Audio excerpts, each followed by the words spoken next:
Good evening and welcome to the Drive at 5 on IntellectualRadio.com/iHeart radio station. I'm your host, Roman.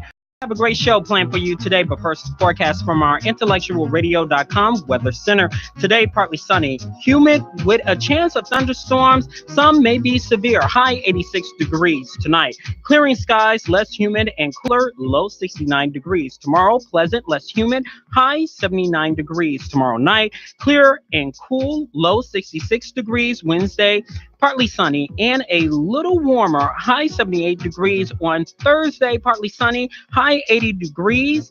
Friday, showers and thunderstorms, high 89 degrees. Bad news, each day that goes on, we lose daylight savings time at 8:23 tonight.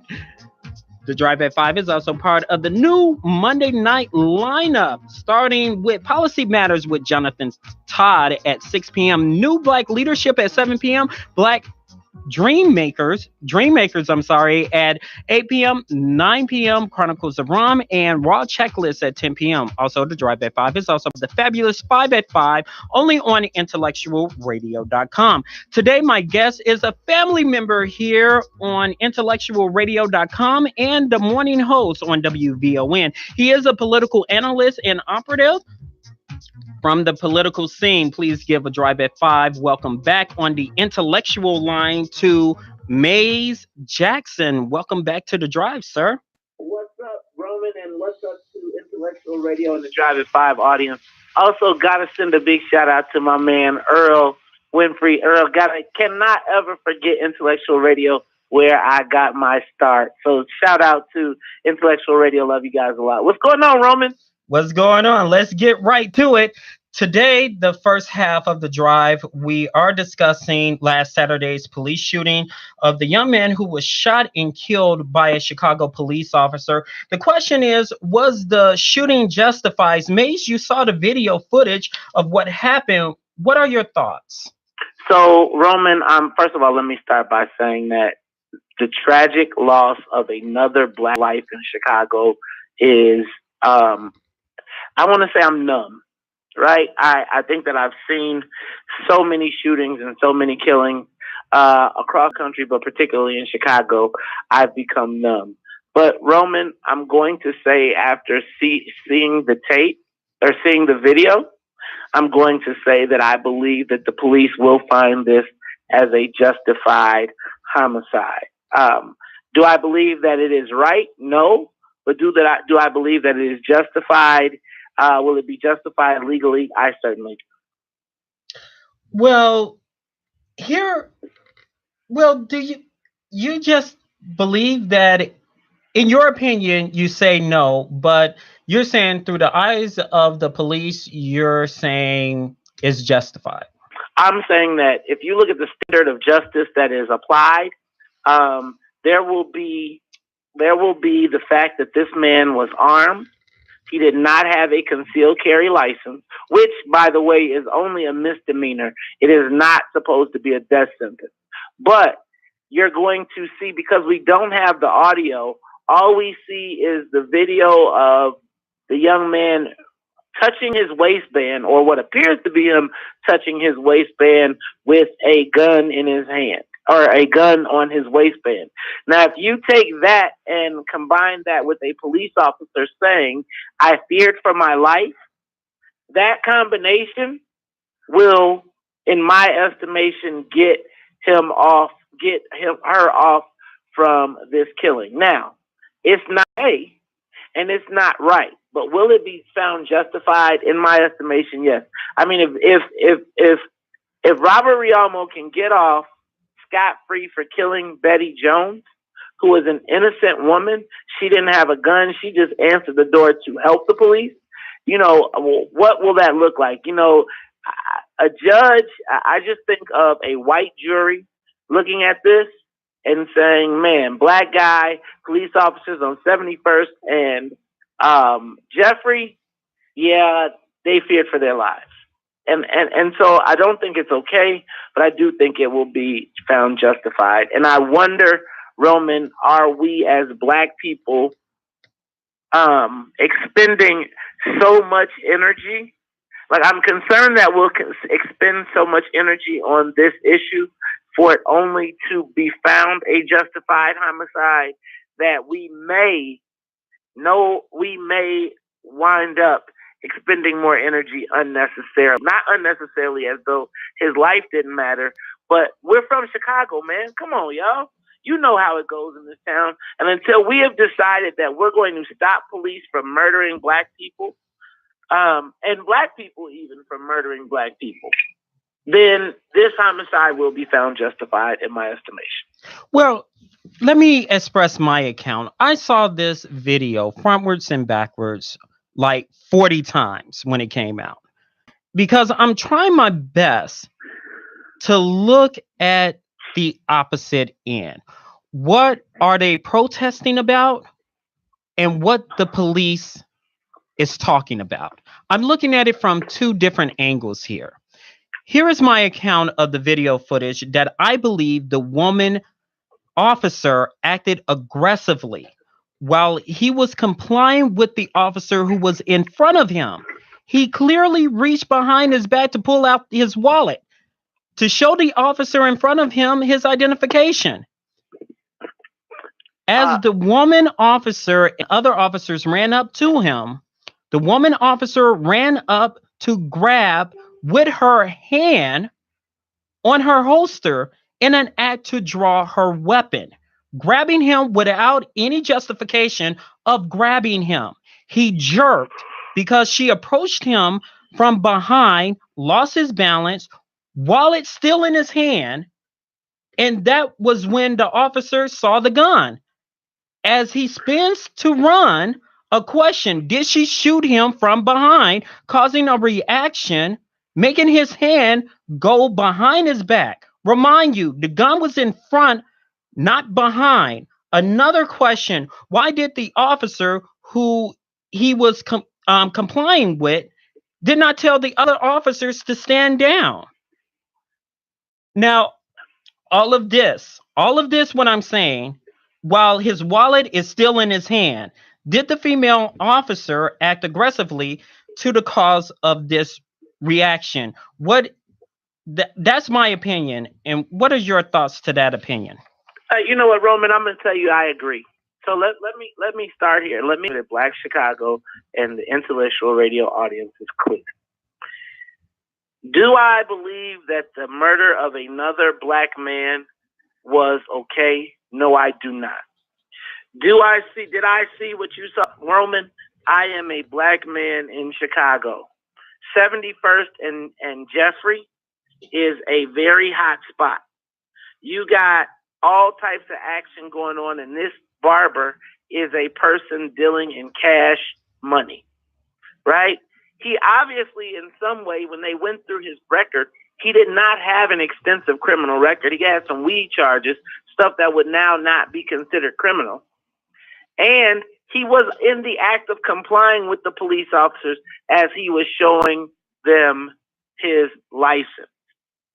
But let me say that at the point in which they identified that he had a gun, right?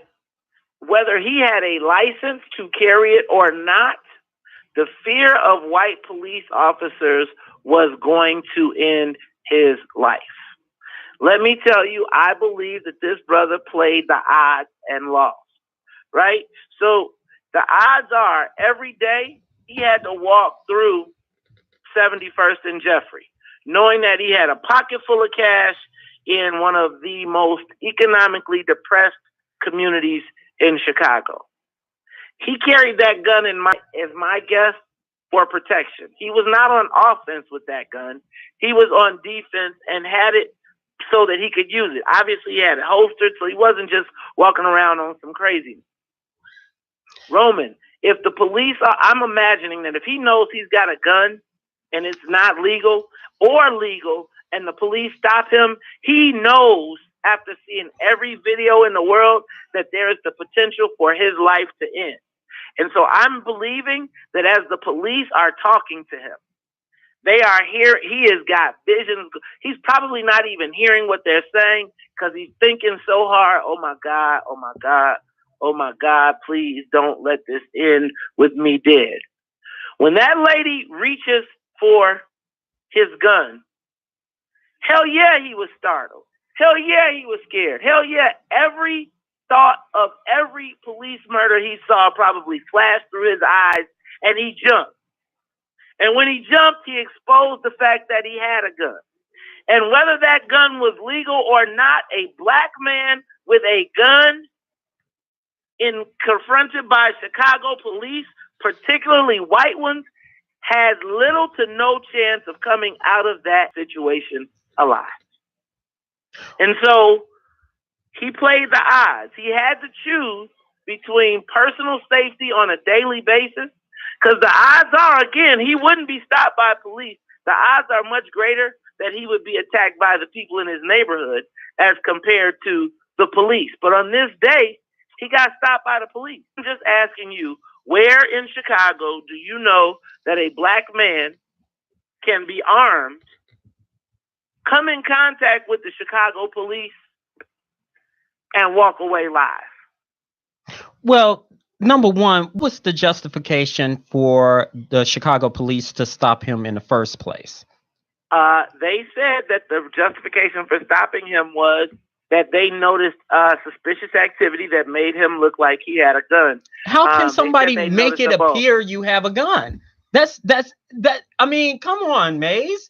I'm not saying you per se, but come on. How can somebody make it? Roman. I understand the emotion, but my brother, how many times we heard he fit the description?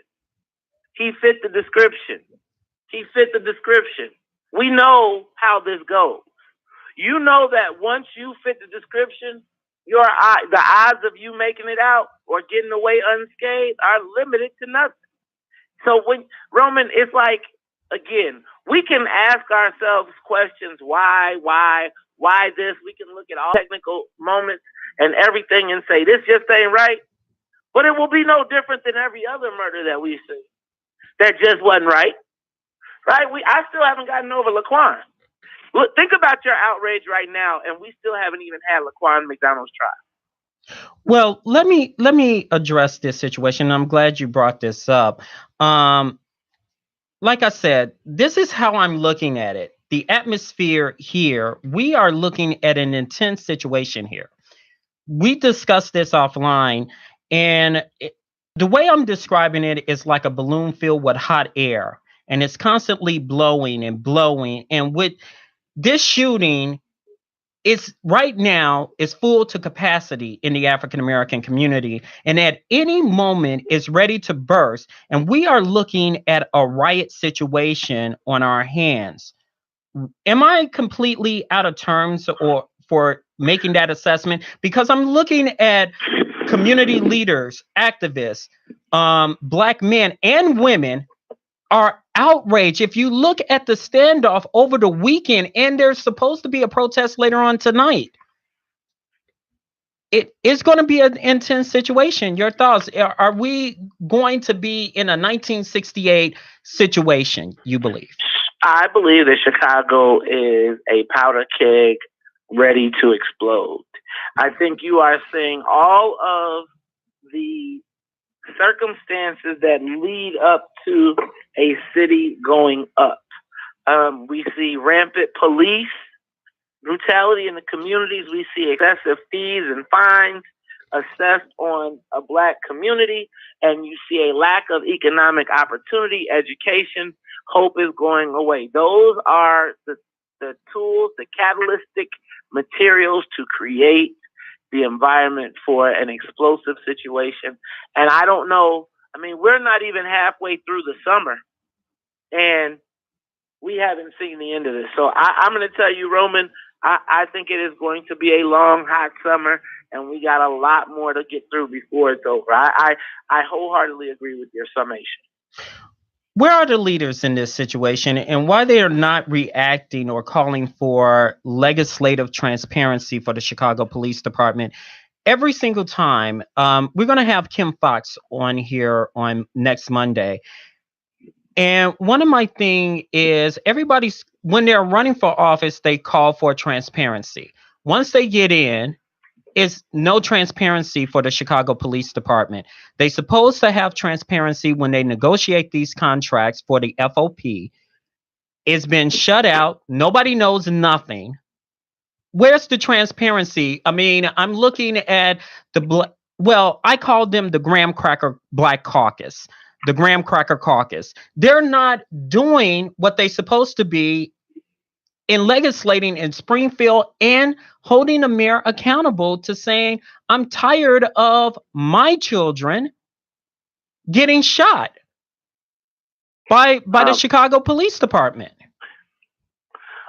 Because the Chicago Police Department carries guns, and it is legal.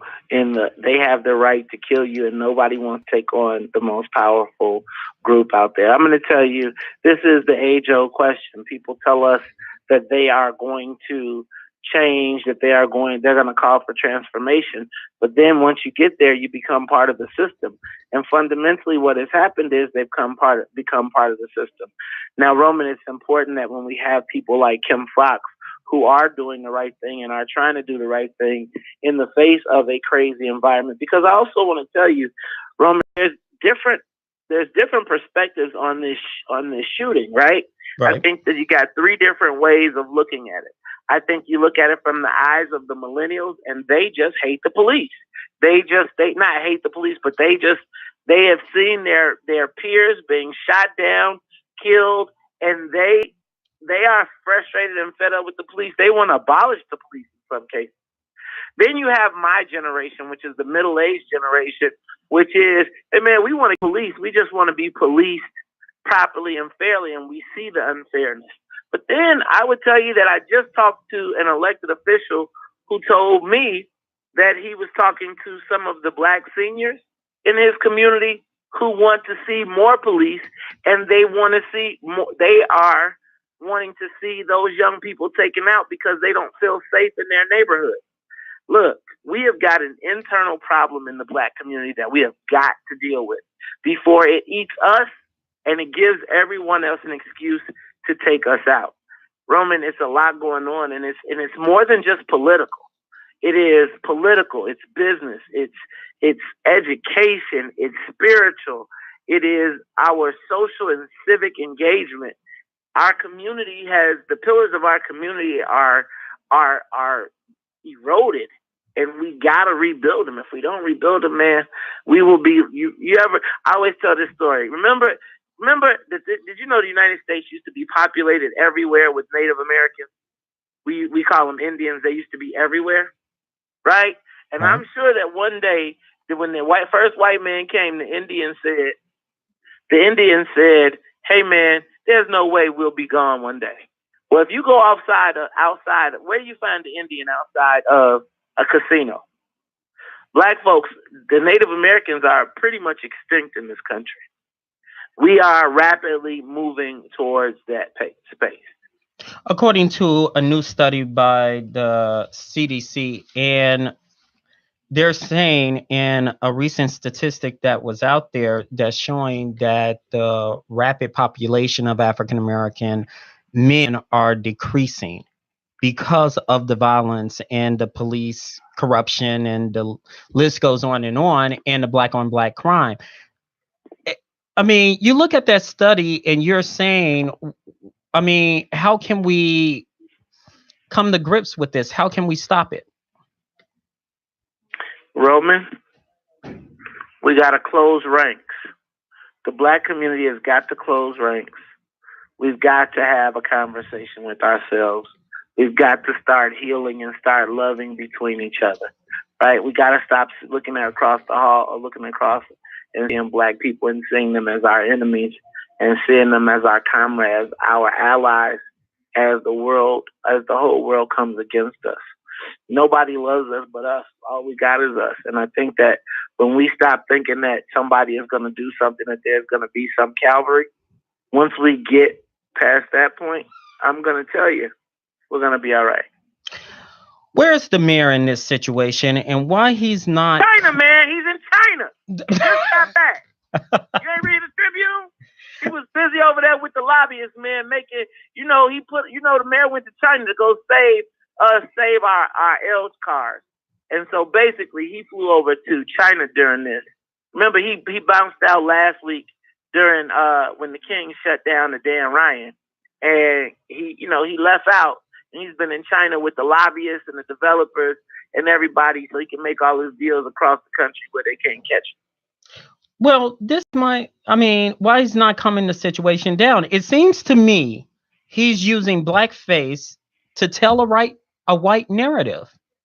I'm going to tell you this. I think that what you're seeing is, I don't think that this is as big a deal around the rest of the city as it is for us, right? It was just another black person shot, and they limited the footage and the coverage. So we were watching it live on social media. I don't think that it's as big a deal for the rest of Chicago. And so the mayor coming out and addressing it makes an issue that he kept contained in Terrortown a citywide issue. So he's not going to talk too much about it. Because then it would mean he'd be forced to answer questions about, can he really control, or does he really have control of the city? You were involved in a recent Dan Ryan Expressway shutdown. What are your thoughts about the Dan Ryan Expressway, and did it solve anything? I was not involved in the shutdown. I was actually there watching and covering it. No, it did not, and I'm through marching, right? I believe that marching is the squirrel for black people. If you say march, black people, ooh, where are we going? We're going to march. What was the goal? What was the outcomes? I asked you last week. They declared victory after they shut down the Dan Ryan. Well, a week later, last week they declared victory as they marched behind Superintendent Johnson, who I thought was part of the problem that they were protesting. They were on the side of Rahm, who has been the genesis of all of this. And 1 week later, are we still victorious? No. The march, I'm not going to rain on anybody's parade, but I'm through with symbolic action. And I feel like the Dan Ryan was a symbolic action that created a photo opportunity to create the illusion that there is a new king of the black people. Well, surprise, surprise, it's not. You are listening to IntellectualRadio.com/iHeart radio station. The Drive at 5. On the intellectual line is WVON morning host Maze Jackson. If our listening audience who are listening today wants to get in contact with you, what should they do? Hey, I'm most active on Facebook, so you can get me on the Maze Jackson page, or you can go to my personal page, Maze Jackson. Follow me on Twitter at MazeJack. That's at MazeJac. Or you can catch me every day, Monday through Friday, 6 to 9 on 1690 AM, the WVON morning show, the Maze with Maze Jackson. I'm going to still bother you to come in the studio. It got to be done. Well, Roman. Yeah. Let me just be clear. You can never say bother as it relates to intellectual radio with Maze Jackson. You got to understand, man, people, the first time I was blogging, the first time I was Facebook Live, and the first time people were paying attention, it was right there sitting in the intellectual radio studios. Even though I heard my man Earl has upgraded. Y'all done moved big time. I can't wait to get out there, man. You know what? I'm going to tell you, Roman, you better be careful. You don't want me to come back out there. I come back out there, I might start feeling a certain kind of way. I might have to talk Earl into giving me another show. Well, Earl is all ears. His ears just perked up. He's like, come on with it. So But we're going to have to figure that out. I think we might make something happen. Okay. I missed my time in intellectual radio. I got a little time on my hands. So maybe we could figure something out. Okay, we'll love to have you to come back. And before you do, we would love to come back to hear your thoughts and opinions again. It's to be continued as always, Maze. Thanks a lot. Anytime. I'm honored. Thank you for having me on the Drive at 5. Shout out to Intellectual Radio. Hey, y'all. Shout out to my boy Mazon, my son. He is out there balling in Bolingbrook, to all my family. Hey, man. Hey, y'all. And gotta say what's up to my wife, my little wife, Commissioner Carrie Steele. All right. Metropolitan Water Reclamation District. Peace out, y'all. All right. Have a good one. Maze Jackson from WVON Morning Radio Show. Please be on the lookout for him. Tune in every weekday morning. When we come back on the Drive at 5 on the IntellectualRadio.com/iHeart radio station, are you still looking for that summer dress to impress during those Chi-Town hot summer nights? Well, we have a trendsetter, LaShawn Barnett from B Designs, will showcase her designs and tell us about her new line that is coming out tomorrow. Coming up on the Drive at 5, up next.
And we're back on the Drive at 5 on IntellectualRadio.com/iHeart radio station. Are you still looking for that summer dress to impress during the crazy hours? Well, let's put it this way. LaShawn B is creating a buzz across Chicago regarding her new line that will debut tomorrow. Now, here to discuss with us her latest and new creation on B Design Rack, please give a Drive at 5 welcome to LaShawn B. I was corrected. LaShawn B. Welcome to the drive. And also, I want you brought some love models. So introduce yourself. Hi, I'm Deja. And I'm Maria. Well, welcome to the drive. Thank Please you. give intellectualradio.com/iHeartRadio station your background. Hi. First of all, I just want to say thank you so much for having me, Roman. I've been in the fashion industry for almost 20 years. I actually began with three fashion boutiques. I was in Hinsdale, I was in Amherst, and I also had a store in Maywood. And so, with all three of these stores being my passion, as you can see, I've been, dedicated to fashion for a really long time. So, what I decided to do was put my focus on just designing because that's my gift.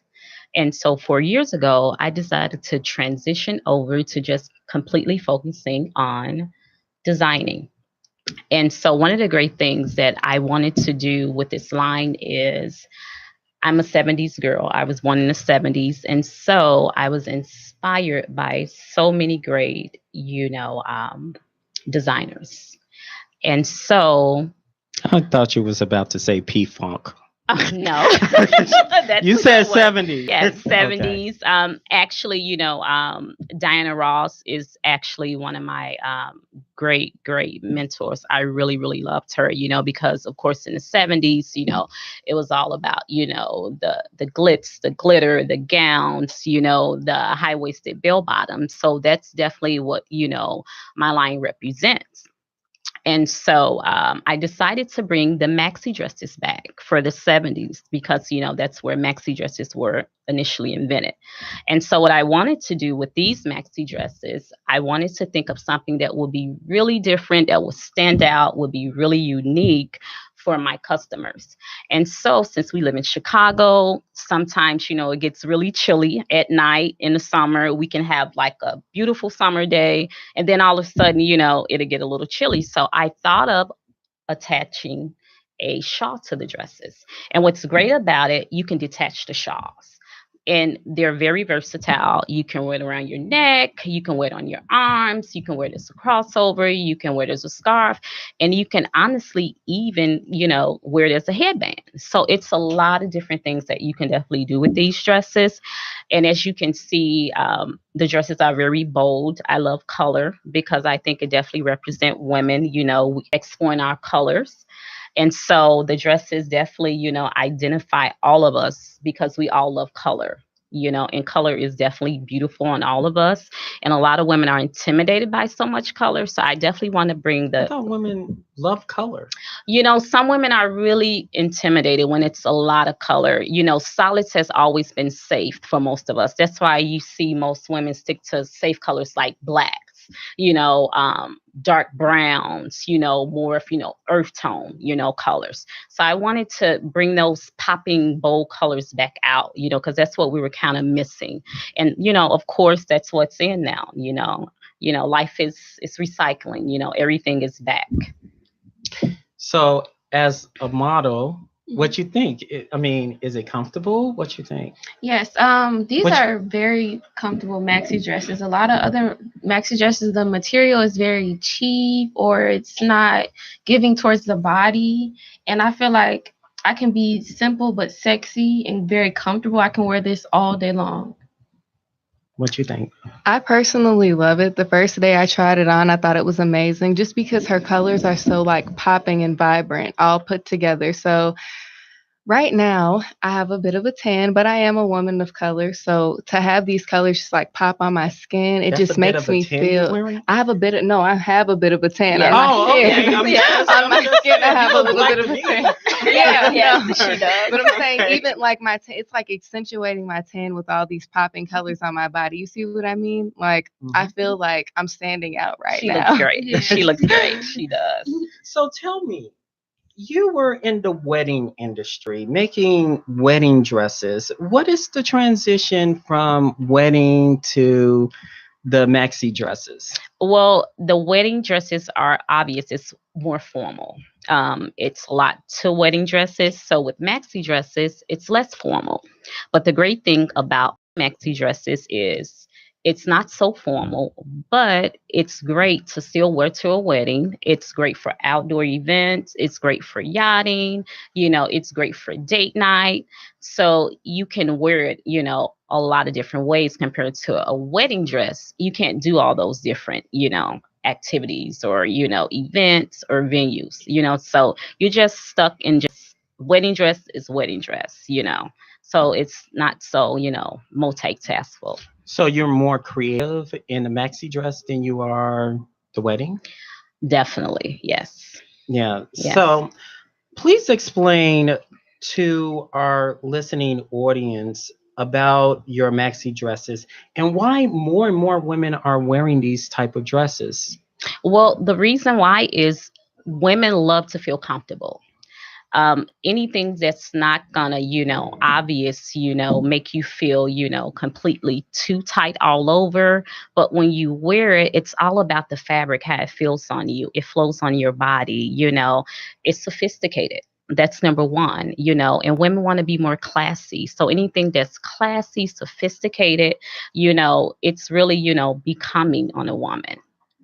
So what you guys think? You mentioned the fabric, Deja. How does it feel? Is it Yeah, it feels amazing on my skin. Like, it feels so comfortable. It feels like pajamas, actually. I can go to sleep in this. It's that comfortable.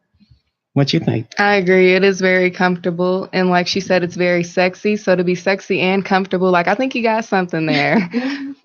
Now, you describe it as a free flowing fabric. Yes. Why free flowing fabric because that's why I was Yes. going to get some actualities before I asked you the question. Why you call it free flowing? Well, it's free flowing because as soon as you walk, the fabric, of course, it flows. Yes. It's not clinging to your body, and when you walk as a woman, that's one of the great things about a woman, especially because our confidence shows in these dresses. And so that's where the flow comes in. As soon as you walk, it just, it flows. It just, takes off. Now, you have an event that's coming up tomorrow. Yes, I do. Please tell us about it.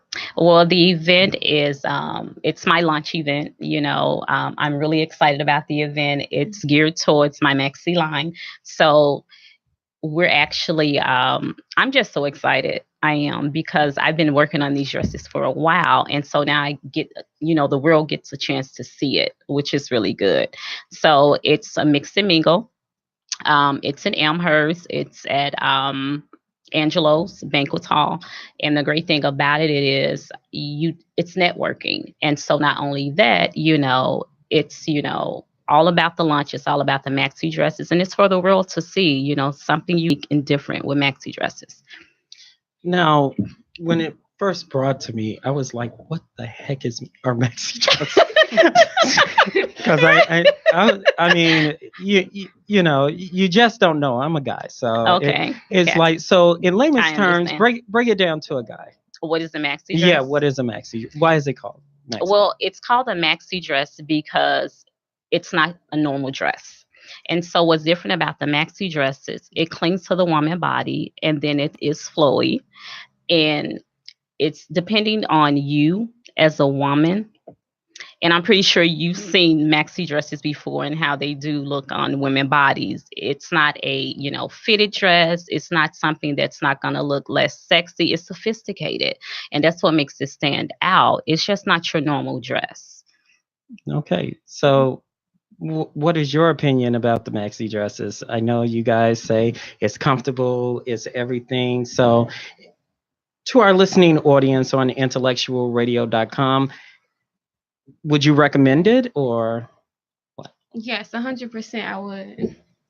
You? I love this dress. Like she said, it's very free flowing. When I hit that runway tomorrow, it's going to be flying behind me, okay, with my feet first. So, yes, I would recommend this dress. Well, what we'll do, we'll have Earl behind you as, just blowing and wonder just when you guys do that. So when we come back on the Drive at 5, you guys will model from head to toe what you have on, and you'll describe it when we come back. And you will definitely see it too. Oh, yes. Why. I'm looking forward to that. Yes. So when we come back on the Drive at 5 on IntellectualRadio.com.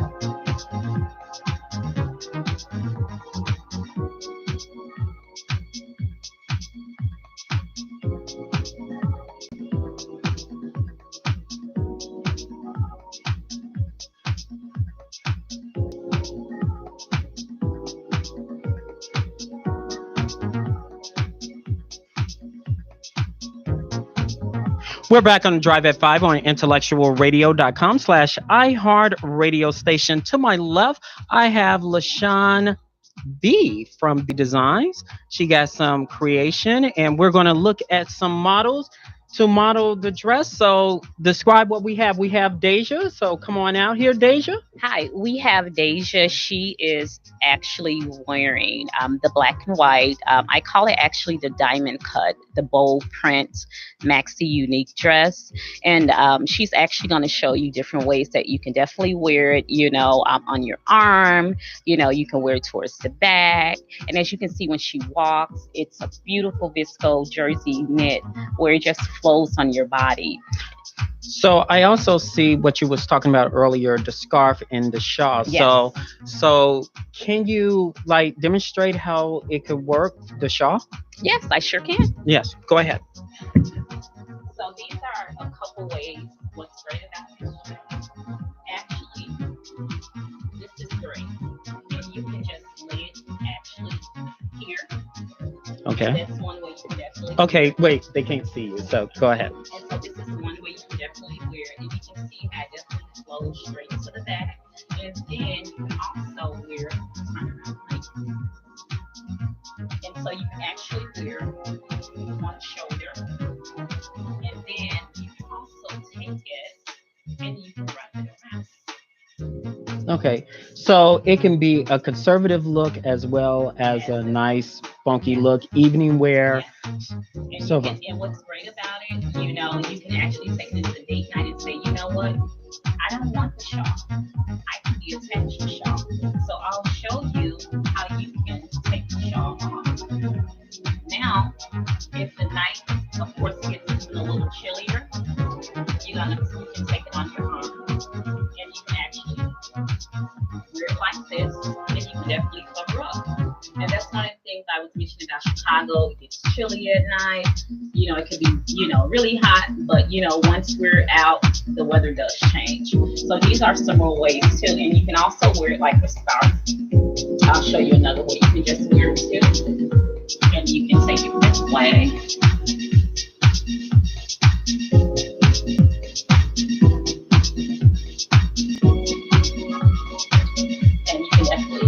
Double tie it like this around your neck. And we also have too where you can actually put it around your hair, use it as a headband too, which is another great way to wear it also too. So these are some different ways that you can definitely wear the Sean design maxi dresses. Okay, so let's see the other model. Thank you, Deja. You can come back. Yeah. All right. What do we have here? Okay. So we also have another beautiful LaShawn B maxi dress. Now, this dress is so gorgeous. It's all about the boldness, the colors, the vibrant. It's, showing sophistication, but it's also showing a little sex appeal as well, where you have on a dress, well, it's left to the imagination, where it's not so much that's shown. And that's the great thing about maxi dresses. You don't have to wear anything completely tight, but you can also be sexy and sophisticated at the same time. So my question is, do you think that short women, can they wear this dress? Oh, definitely. I am 5 feet. And to be honest, I grew about an inch a couple years ago. I was 4'11". But my husband tells me, no, you're 4'11". The doctor wasn't right. And, and so, but yes, you definitely can. But, we also do alterations, which is not a problem. But, what I will say for the women that are short, for me, and for other women too that are short, max dresses do make us appear to be a lot taller than what we really are. And that's one of the reasons why I definitely fell in love with them also too. And of course we can put our, flats on with them. It's great. You can wear flats, and you can also, of course, wear a nice wedge or stiletto as well. Now, the ultimate question, because I know I will get crushed in my inbox. Can an plus size model absolutely fit into these dresses? Absolutely. we definitely go up to 2X. And then if your size bigger than a 2X, we definitely custom make them for you as well. Okay. Now, so these dresses, as well as others, if we can bring Desiree back, Deja back, sorry, Oh, that's Deja okay. back, That's okay. so they can both look at the dresses. You can come back right here because I Okay. want to bring Melody out Okay. with her baby as we try to go. Okay. So you guys can Come. look and see. So while they're getting in position, you guys can go over Okay. here, right quick. And you guys, Oh, this right? Okay, just right here, here. right You here, guys can right stand here. here. Okay, yes. Come on, Melody. I want to show this right quick. See, this is Melody, and Yes. the last time she was on the show, Mhm. she was pregnant. Now this is the product Yes. right there. So My fashion boy. yeah, your fashion boy. So Melody has been a friend of the Drive at 5 since the beginning, and it's been one amazing journey after another. So we are very happy. Look at him as Yes. he's growing. Yes. So tell us one more time before we get out of here about your event, where they can get tickets and everything.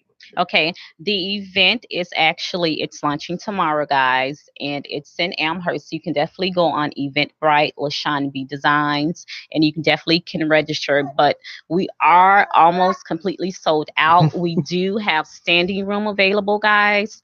So we definitely still want you to come. Don't let that stop you. If you go on, Eventbrite and you see that we are sold out, it's gonna be a great event. It's all about LaShawn B Designs, unique maxi dresses. Oh, yeah, they And can find you on oh, Instagram. of course, you guys can find me on Instagram as well too, LaShawn B Design. Also to www.lashawnbdesigns.com is my website. So I will hope to see you guys, and thank you so much. All right. So thank you. Thanks, Melody. And thank you. And thank you, models. Appreciate it.